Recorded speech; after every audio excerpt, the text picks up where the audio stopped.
Story time. So I went to this little tiny private school in Bristol on the border of Virginia and Tennessee. I mean, you could like easily walk around the entire campus. I knew like all 4 other people who went to school there. I had personal relationships with my professors. It was a small school.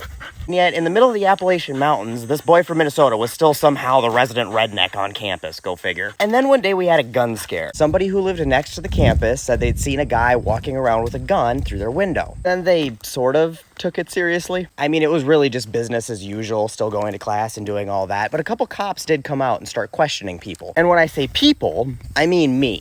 First, they call me down to ask me if I know anything about it, just randomly, just me. Okay, they're just doing their due diligence. Nope, I haven't heard anything. And then as I'm walking back to my dorm to grab my stuff so I can go to my welding class, one of the cops stops me again and asks me a couple more questions. I'm like, okay, yep, still not me. And then the welding shop was at the far side of campus, so after I was released once again, I grabbed my stuff and I was walking over there. And at this time, I had like a piece of copper pipe I was carrying down to the shop when a cop driving by on the road stops me for a 3rd fucking time. And I'm like, dude, this pipe is the closest thing to anything that looks like a gun that I've possibly carried around. Could they have mistaken it for this? And he goes, no, that's not possible. The lady who called it in is married to a cop. I think she could tell what a gun looks like. And I'm like, cool. Well, it's still not me. And now I'm starting to feel a little profiled. Just because I look like this does not mean that I'd have a gun. I mean, I did, but that's completely besides the point. It was just a side-by-side shotgun that was perfectly legally kept by both Virginia state law and campus policy. And the only person who even knew about it was the guy I went trap shooting with,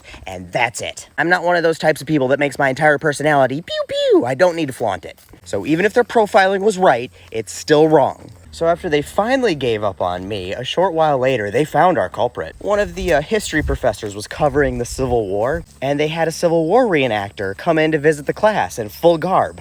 And a fucking musket. And then forgot to tell anybody outside of that particular class that this was something that was going to be occurring. This also calls into question the lady who called the whole thing in, you know, the sheriff's wife, who seemed to have left out some pertinent details. Like, oh, what was this gun-yielding person wearing? 1865, that's what he was fucking wearing. I mean, I know it's old is new again, but Gettysburg battle chic had not quite rounded back into popular fashion at that time. And then after this, I had a friend from back home here in Minnesota call me, because the story was so ridiculous it had made it on KQRS, on the morning talk show on the local rock station. Good times.